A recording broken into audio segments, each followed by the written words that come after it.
My name is Louise Wallace-Richmond, and I'm a city councillor in Salmon Arm, and I'm also a member of the SILGA board. I would like to acknowledge that we are producing this on the traditional unceded land of the Tk'emlúps peoples. I'd like to thank all of our sponsors for this series, including BC Assessment, Fortis BC, ICBC, the Municipal Finance Authority, the Southern Interior Development Initiative Trust, Shaw Communications, TELUS, as well as the Trans Mountain Expansion. One note before we get started: when you would like to ask a question of our upcoming presenter, please use the chat feature. Type in your question, your name, and the community you represent, and I will read out that question, including who it is from, to our guest speaker today. So try and get your questions in early so that we can address as many as possible. Thompson Rivers University's new vision statement includes a commitment to community-engaged research, promising the power of TRU's institutional resources to address and solve challenges facing communities through enhanced long-term collaboration. It opens the door to increased and sustained faculty and student involvement in mutually beneficial partnerships with community organizations and groups. Dr. Garrett Pett's talk today will report on two of those new initiatives. First, the cultural mapping of the opioid crisis, and second, a researcher and residence agreement with the City of Kamloops, which provides new possibilities and models for community university partnerships. So our speaker today is Dr. Will Garrett Petts, a professor and associate vice president of research and graduate studies at Thompson Rivers University. He's a former research director of the Small Cities Community University Research Alliance, which is a national research program exploring the cultural future of smaller communities. His recent books include Artistic Approaches to Cultural Mapping as Cultural Inquiry, Whose Culture Is It Anyway?, Community Engagement in Small Cities, and the Small Cities book on the cultural future of small cities. So join me in welcoming Dr. Will Garrett Petts and enjoy the presentation. I'll see you shortly. I want to begin by thanking the Southern Interior Local Government Association for your invitation to present today. And I'd also like to acknowledge that I'm speaking to you this afternoon from Thompson Rivers University, located on the traditional lands of the Tk'emlúps within Secwepemc-Ulu, the traditional and unceded territory of the Secwepemc people. A little over a year ago, in a time before COVID-19, 37 of Britain's leading universities reaffirmed their civic mission by pledging to research work in their local communities. They published a civic university agreement, a promise to partner with local government, business, industry, cultural institutions, and the nonprofit sector to work together on solving the most pressing and major community problems. They announced that universities have an irreplaceable and unique role in helping their host communities thrive, and their own success is bound up with the success of the places that gave birth to them. Here in Canada, and especially in Canada's smaller communities, are coming to terms with the impacts of the pandemic. This kind of commitment has taken on a new sense of urgency. As our shared focus moves from crisis response to civic renewal and planning for recovery, we need to co-create our future. This means tapping into shared research expertise and resources. It means thinking about restoring, rebuilding, reimagining, and recreating our future. Universities like TRU are working hard to design equitable but transformative research partnerships, taking research to the streets. We're beginning to rethink and realign our research role. This is the essence of community-engaged research. As an open access research university, TRU offers a unique set of assets, including outstanding trades training, online learning, True World's international reach, career and vocational laddering opportunities, and outstanding faculty in all the traditional academic areas. TRU recognizes research as a priority, essential for the maintenance of program quality and currency, enhanced student training, institutional reputation, and now civic engagement and positive community impact. An emphasis on developing research partnerships is crucial to achieving these ends. We are working with municipal, provincial, and federal governments, funding agencies, business and industry partners, cultural organizations and community partners, the Research Universities Council of British Columbia, health authorities, and collaboratively with other universities. The Interior Research Universities Coalition, made up of TRU, UBCO, and UNBC, just established a new health research rapid response fund in partnership with BC's Ministry of Health. BC Wildfire is working with faculty and students on understanding best practices in risk and emergency communication. Our scientists are working with local authorities to investigate sewage, identifying traces of the coronavirus, and creating possible early warning detection tests. Another research team is working with the United Way, local businesses and nonprofits to map and better shape community response to the dual crisis of COVID-19 and opioid overdoses, especially as these challenges affect our city's most vulnerable populations. We're bringing evidence-based decision-making to rural and regional health issues, to social innovation and development, to place promotion and tourism development, and to the host of problems related to homelessness and affordable housing. The alignment of resources across institutions and communities to tackle priority issues points towards a new definition of research excellence that TRU is increasingly proud to champion. Our new vision statement identifies a 10-year goal to lead in community research and scholarship, promising that we will earn recognition as the most committed and innovative university in Canada for research and scholarship based on community partnerships, for involving graduate students in community-centered research, and for undergraduate research training. This commitment to community-engaged research promises the power of TRU's institutional resources to address and solve challenges facing communities through collaboration and co-creation of new knowledge. It opens the door to increased faculty and student involvement in mutually beneficial partnerships with community organizations and groups. TRU's vision statement goal also announces our own local and regional version of the Civic University Agreement.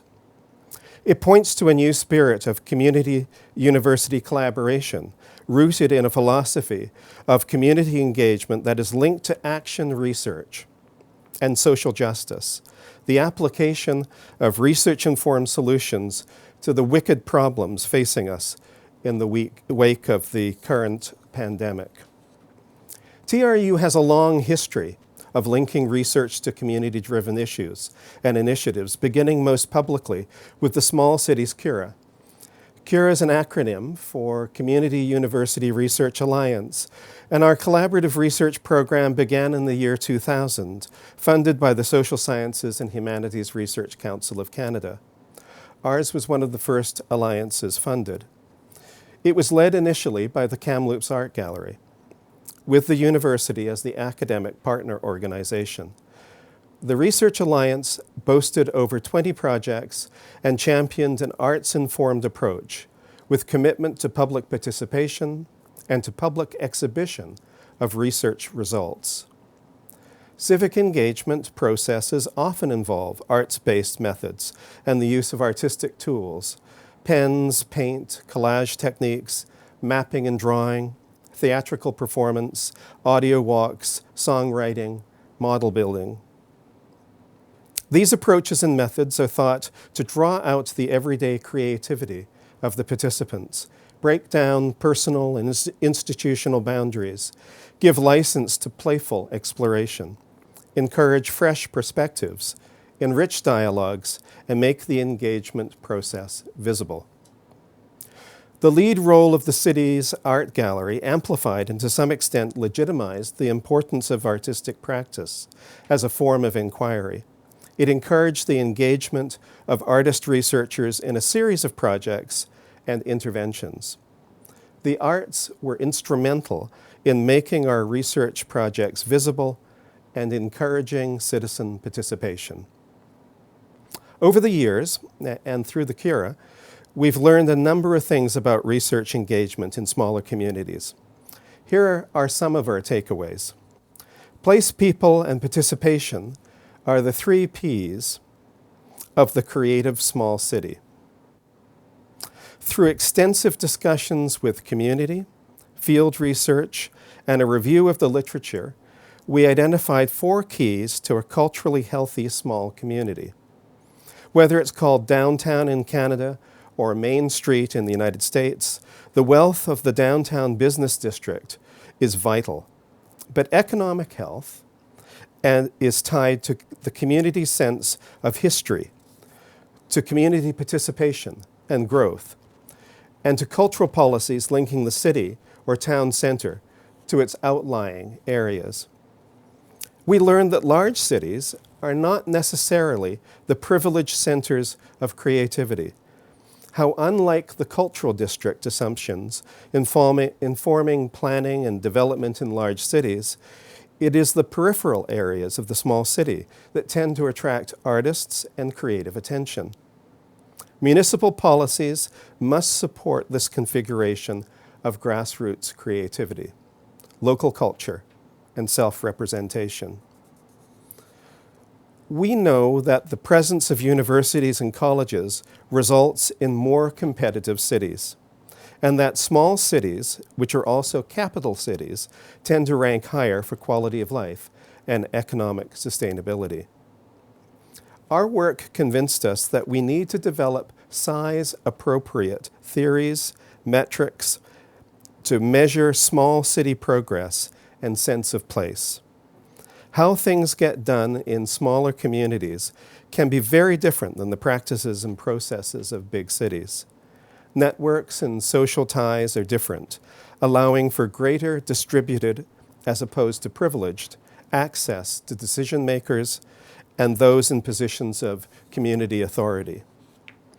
Above all, we've learned that effective community-engaged research brings not only the power of university resources to address and solve challenges facing communities, but the possibility of developing enhanced long-term collaborations. It opens the door to increased and sustained faculty and student involvement in mutually beneficial partnerships with community organizations and groups. Partnerships that, if intentionally co-created, move us beyond a project-by-project focus. In the final part of my talk, I'd like to share briefly with you 2 new initiatives: a cultural mapping of the opioid crisis and a researcher-in-residence agreement with the city of Kamloops. This is very new. And these are illustrations and models for the kind of community-university partnerships that I've been alluding to. The 2 initiatives are intertwined. The Opioid Mapping Research Program addresses the opioid crisis that has blindsided municipal governments and communities, large and small, across the country. In 2018, Vancouver Mayor Gregor Robertson captured a sense of exasperation, pointing to the multiple complex factors feeding the crisis, including the rapid rise of fentanyl and fentanyl-related street drugs, the rise in the prescription of opioids with health care facilities, and the multi-layered agencies entangled in the quest for solutions. Robertson was speaking to the impact of the rising death tolls and acknowledged, as have others, the dominant response to the crisis implemented by cities as embroiled in a tangled web of bureaucracy. Significantly, of the cities affected by the crisis, small cities, and particularly small cities in British Columbia, bear a disproportionate weight, showing hospitalization rates for opioid-related issues of 2.5 times higher than rates in Canada's largest cities. For small city health care providers, governments, and communities, the crisis can feel insurmountable. However, one area of consensus has emerged over the last few years: a commitment that new ideas, new insights, and possible solutions will be found through conversation with those with lived and living experience. Involvement of peers as experts has been identified as central to help reframe the crisis, to chart new ways forward, to empower the participants, and to effect action planning at the local level. Yet including those voices in meaningful ways remains a work in progress. This commitment to full community engagement is grounded in the principle of nothing about us without us. Cultural mapping is a tool for encouraging and facilitating participation. Cultural mapping seeks to combine the tools of modern cartography with participatory methods of storytelling to represent spatially, visually, and textually the authentic knowledge and memories of local communities. Such mapping has become increasingly employed by governments, most notably municipalities, and academics worldwide, often under the premise that it holds an ability to engage and connect with populations and communities not normally inclined toward political and academic participation. Over the next 3 years, in partnership with their respective working groups, including municipal managers, cultural organizers, health service providers, and people with lived experience, we're working on both a practical and theoretical level to understand how cultural mapping processes can best represent authentic lived reality. In the process, we will generate new knowledge regarding the limits and potentials of involving non-expert community voices in co-created processes of municipal planning, problem solving, and crisis management. The most recent initiative, an introduction of the researcher in residence model here in Kamloops, is perhaps the most high profile and ambitious. It embraces the opioid mapping project as part of a suite of city-driven and community-driven research inquiries. The researcher in residence is an emerging model of participatory research. It has the potential to engage both practitioners and academics in co-created, mutually beneficial, and evidence-informed practices. The model is primarily relational, challenged with bringing two organizational cultures, the university and the city, together, with emphasizing a meeting of equals between researchers and practitioners. After signing a research MOU with the City of Kamloops and seeking a joint response to the challenges of the pandemic, the university is now engaged in an ambitious 3-year initiative designed to foster the co-creation of solutions to real-world problems and to move community-engaged research beyond a project focus. In February of 2021, we were invited to speak as a delegation to City Council to talk about the shape and purpose of the initiative. I'd like to move now to just a brief film clip of that interaction. It's my pleasure to welcome Dr. Cheryl Gladue and Dr. Will Garrett Petz, as well as Tammy Robertson, our External Relations Manager, to speak to us about the Researcher in Residence program. Welcome. And as you are aware, the City of Kamloops and Thompson Rivers University have long looked for opportunities to collaborate. There have been many joint successes spanning from event hosting to infrastructure planning, educational programming to joint lobbying efforts. On October the 7th of last year, the City and TRU took another step forward by renewing their Memorandum of Understanding, building on successes and advancing the partnership. A key area to collaborate is on community-engaged research.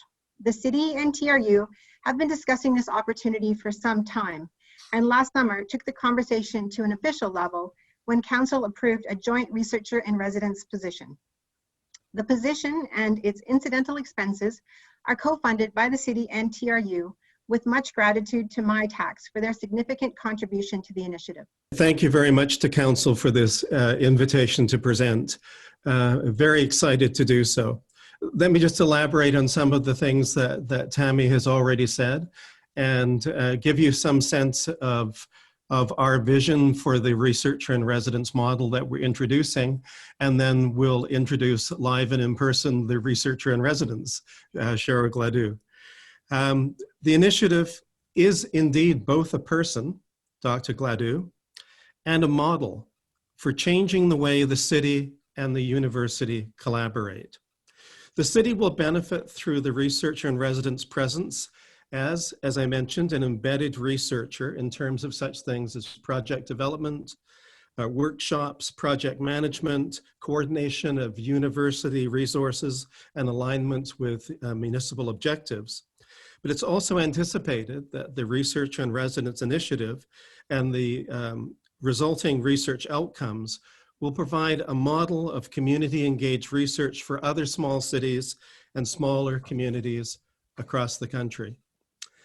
But, and maybe this is the most important point that I can make this afternoon, while the focus may be initially on a series of important projects, the long-term goal is one of systems change, of developing a long-term sustainable relationship that naturalizes research partnership development and the co-creation of research solutions important to the communities that both organizations serve.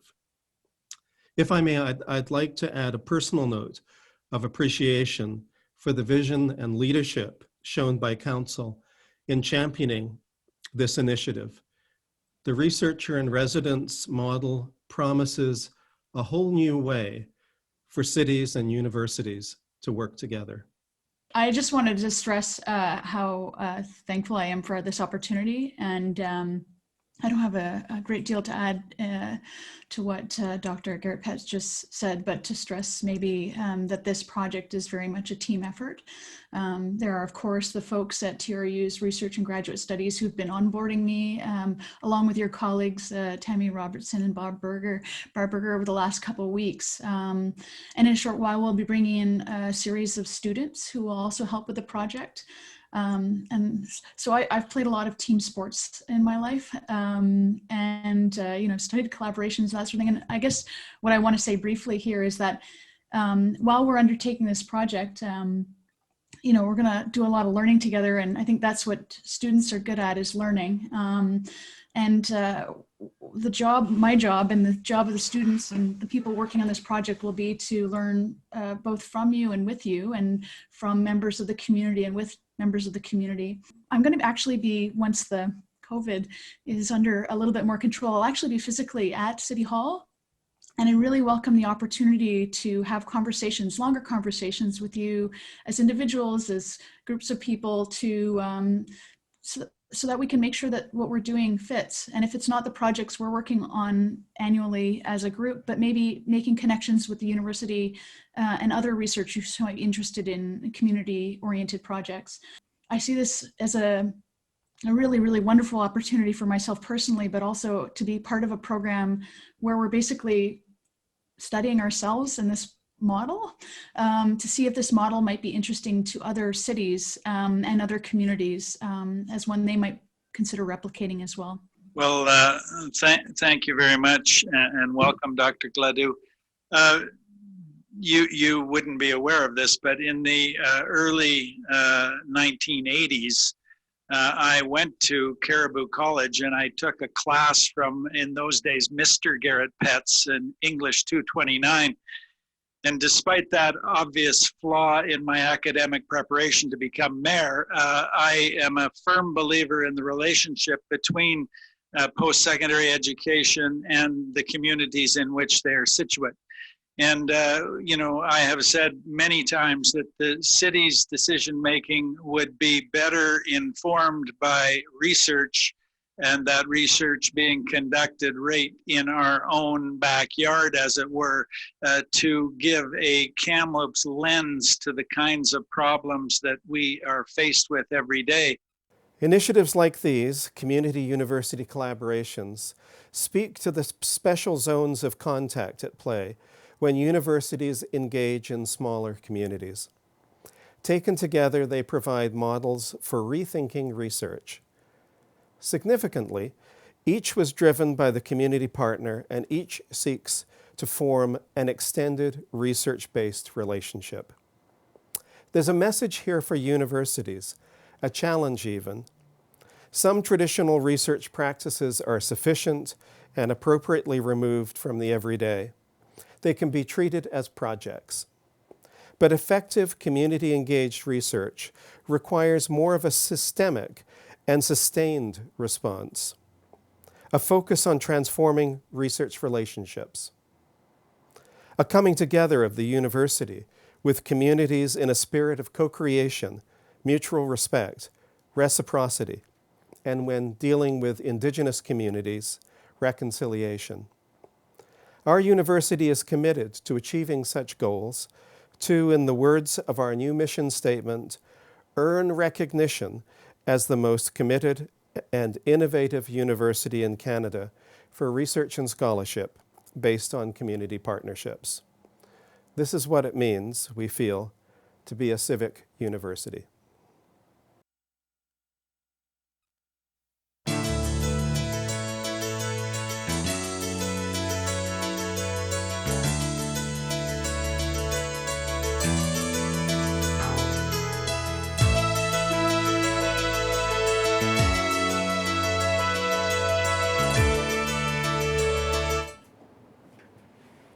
Thank you so much, Dr. Garrett Petz, for that very informative presentation. We'd like to move on now to the question and answer period. We have a couple of questions already in, but you still have time. If you'd like to quickly jot your question down with your name and your community, we can get to it yet today. So our first question, I like to call you Professor Will, if you don't mind. You can just call me Will, please. Okay, all right, thank you. I think I was stiff and formal enough in that presentation. Okay, great. Well, you can call that me slightly Lou, brings up so it's all good. So with the researcher in residence program now, agreement now established with the city of Kamloops, can you help us understand what next steps would be for other, maybe smaller communities to explore this opportunity? Yeah, as they say, I think that's a great question, and I hope somebody might ask something along those lines, because we're not only trying to create a critical mass of research activity and relationship building here in Kamloops, but we see it as a model that can be exported. I think a key driver behind this is an organization called MyTax, which is a federal funding agency, hundreds of millions of dollars every year throughout Canada. They invest, and they, up until this last year, that's been invested in industry and in business. And just this last year, MyTax made municipalities as eligible partners to involve themselves with universities like TRU, universities and colleges generally. And so that's a pilot project this year. We took full advantage of it, as you can tell by the researcher in residence that we've initiated. But I think increasingly, if there's interest from municipalities, and I think this is beautifully situated and suited for smaller communities in particular, with encouragement, I think MyTax can expand that program and provide some significant funding to facilitate variations of this kind of model. Great, thank you very much. One more question we have here, specific to very small communities. Say, for example, a community under 2,500. There are many in the interior. So the the question is, small cities and villages can be a bit like fish bowls. And people sometimes are worried to participate so that they're not identified or stigmatized. So can you talk to us a little bit about how you create safe space around the process? Yeah. No, it's very much an issue. We're working at the moment in a slightly larger city than you've just described, but I think the principles still apply. We've been working on the Pride project in Salmon Arm, and a very sensitive subject matter of the kind that, Louise, that you're alluding to, or the questioner was alluding to, and creating safe spaces for participation is key, I think. What we did, by way of example, was we employed the cultural mapping process that was described briefly in the video that you saw, as a way of going out into the community. That was driven by an art gallery, so a community partner. The fact that the university was involved acted as a buffer for participation. And the fact that we cast it as a community arts project, still looking at some very important questions about places where people felt comfortable, where they felt safe, where they felt excluded, working with youth on some very sensitive issues. The role of a community arts organization helps create that kind of dialogue, I think, and that sense of inclusion, almost playfully at times. And the role of the university is really useful too, because there are entrenched relationships in all communities, but they tend to be amplified in smaller communities that we found, so that there are key people with lots of history behind them.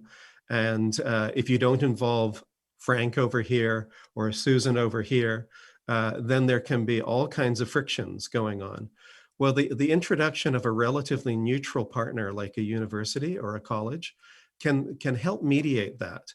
And we can bring in ethics guidelines about full participation that can be very helpful. So that, in other words, you can blame us for the need to participate in ethically sound and full manners. What we encourage in the past anyway with our research projects is we've encouraged communities to use us rather than us coming in and observing and documenting and then going away. We'll have lots of talks about how the community organizers who are bringing us in, inviting us in, can indeed use the university to best advantage. Thank you so much. I think on that, maybe we could wrap it up and reflect a little more. And in closing, I want to say that I feel extremely fortunate to have worked with Will and his team of researchers on the Pride Project in Salmon Arm. And I encourage all of you, my SILGA colleagues, to think about the opportunity that is living here right in front of us, if only we embrace, experiment, and consider how important and impactful the decisions that we make are, and that sometimes the research, the evidence, the data is not there sufficiently to support the important decisions we have to make. So I have witnessed this personally. Has been very meaningful for me. I've seen it change lives, improve engagement, create a safer community, and I'm very grateful to the team. So on that, I guess I would just ask you to remember that as elected officials, we make very important decisions, and we need to strive to make sure that those decisions have the most positive impact rather than a negative impact. So I'm grateful to TRU and Will and his team, and I hope that we'll be working together on other projects. So I want to thank Mike and Bonnie from Lee's Music. Invite you to watch these videos on the Lee's Music YouTube channel. And a quick reminder that next Wednesday we have Dr. Mark DeVolder, who's a change management specialist, who's worked with NASA, GM, and Coca-Cola to help navigate change via innovation and reinvention. And that session might go a little longer. So thank you very much, and happy St. Patrick's Day. Oh, sorry, one more question. I thought you were giving me the 1 minute wrap up. Okay. Okay, one more question. Can I talk? Yeah. Okay. This question came in very late, so rather than having Louise talk, it's Allison here. If you can't, so Allison received a question, and she's going to go ahead and. Go for it, Elsie. Okay, so this came from the District of Summerland, and I appreciate that you are viewing this as a duplicable program. Having said that, there is value in other local governments learning what works and what doesn't as you implement this. Could you speak to waiting versus jumping in? And thanks for your excellent presentation. Oh, that's really nice. Let me take the opportunity to obviously reflect on what Louisa said too, and those generous comments. Thank you so much. And as we're wrapping up the work of Mike and Bonnie and helping put all of this together is so greatly appreciated. You actually made it fun to produce all of this. Yeah, jumping in or wading in or wading in slowly. I think maybe the most pragmatic thing I can say is that if the example that we've engaged in here is of interest to others in the association, I'd welcome any inquiries and try and field them on a one-to-one basis. So if Summerland would like to reach out and talk in some detail about some strategies, our research team would be delighted to help along those lines. I think the premise, though, of the question, if I understand it, is a really good one, and that is that you need to lay the groundwork ahead of time. You can't just take a program and suture it into the everyday. You need to build up relationships. But I do think as well that at the end of this 3-year pilot period that we're involved with the City of Kamloops, that we're going to have an awful lot to share about best practices. And we'd be delighted to come back and share that with this group or with you individually. So I hope that responds at least in part to the intent of the question.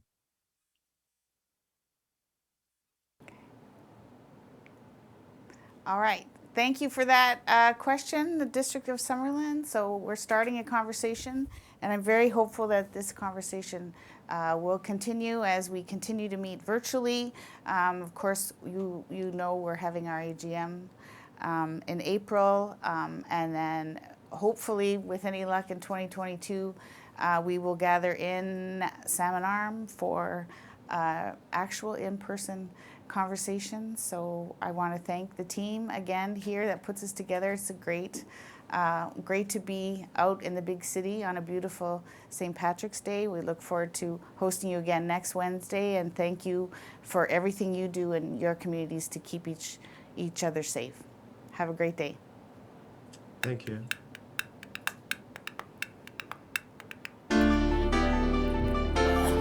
All right. No, that's